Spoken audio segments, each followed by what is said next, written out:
नमस्कार। आज हम लोग एनसीईआरटी के कक्षा 7 का नागरिक शास्त्र का 5वां अध्याय देखेंगे, जिसका शीर्षक है औरतों ने बदली दुनिया।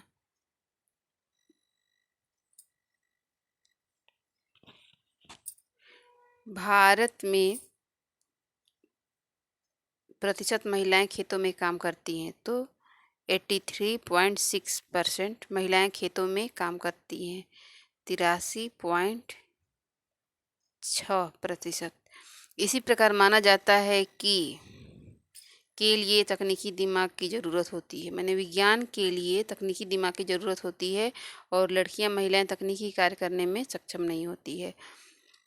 झारखंड की एक गरीब आदिवासी की 27 वर्षीय लड़की, जिसका नाम लक्ष्मी लकरा है, उत्तर रेलवे की महिला इंजन चालक है। यहाँ इंजन चालक होगा। और चौथा है, आज यह कल्पना करना भी कठिन है कि कुछ बच्चों के लिए स्कूल जाना और पढ़ना पहुंच के बाहर की बात या अनुचित बात माना जा सकता है। 5वां है, बच्चे वही काम सीखते थे जो उनके परिवार में होता आया था या उनके बुजुर्ग करते थे। लड़कों को पढ़ना लिखना सिखाया जाता था, लेकिन लड़कियों को अक्षर सीखने की अनुमति नहीं थी। और 19वीं शताब्दी में, यानी लगभग 200 वर्ष पूर्व, नए विचारों ने जन्म लिया। विद्यालय अधिक प्रचलन में आए और लोग अपने बच्चों को स्कूल भेजने में रुचि दिखाने लगे। तब भी लड़कियों की शिक्षा को लेकर बहुत विरोध हुआ।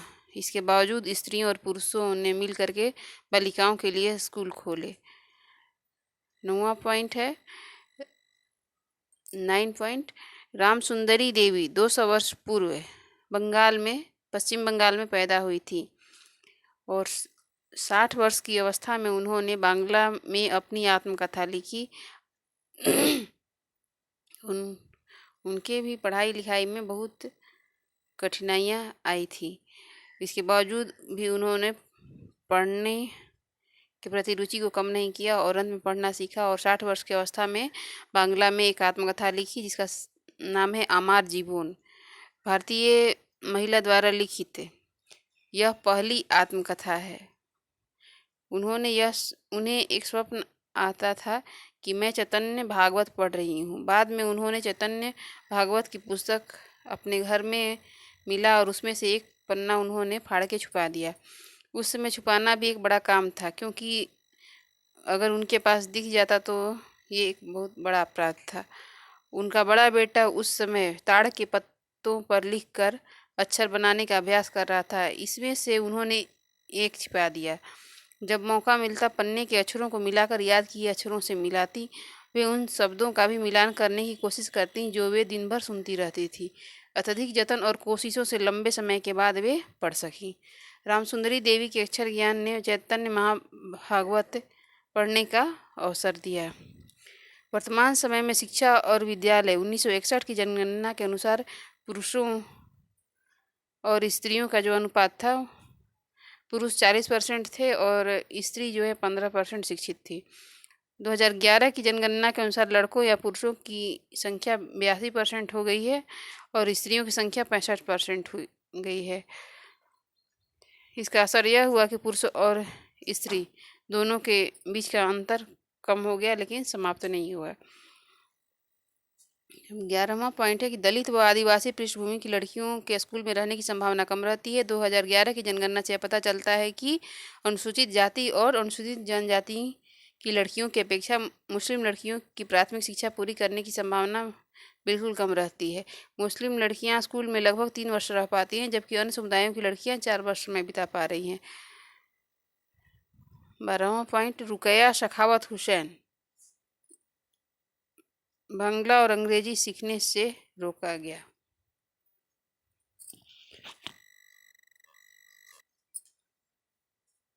रुकैया सखावत हुसैन को बांग्ला और अंग्रेजी सीखने से रोका गया। उन्हें उर्दू पढ़ना लिखना आता था, लेकिन उस समय जो है अंग्रेजी को एक ऐसे भाषा के रूप में देखा जाता था जो लड़कियों के सामने नए विचार रखती थी। जिन्हें लोग लड़कियों के लिए ठीक नहीं मानते थे। इसलिए अंग्रेजी अधिकतर लड़कों को पढ़ाई जाती थी।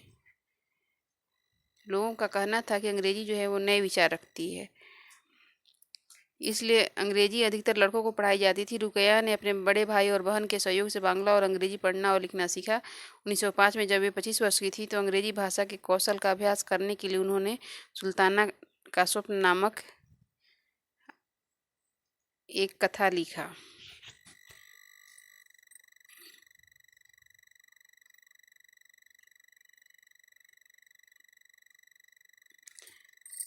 सुल्ताना का स्वप्न नामक एक कहानी लिखा और कहानी में सुल्ताना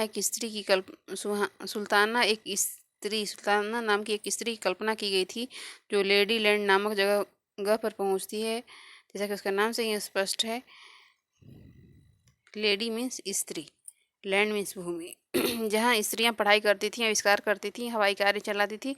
फिर अचानक उनकी नींद खुल जाती है और उन्हें पता चलता है कि वे केवल सपना देख रही थी।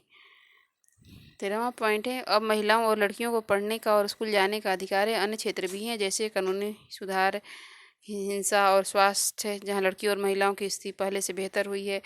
और 2014 में बेटी बचाओ बेटी पढ़ाओ शुरू किया गया। भेदभाव हिंसा के विरोध में अभियान चलाना महिला आंदोलन का प्रमुख हिस्सा है।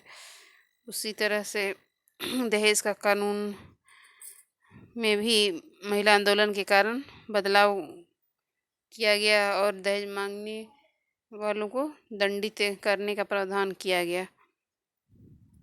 और 1997 में सर्वोच्च न्यायालय ने कार्य के स्थान पर और शैक्षणिक संस्थाओं में महिलाओं के साथ होने वाले यौन प्रताड़ना सुरक्षा प्रदान करने के लिए दिशा निर्देश दिए हैं।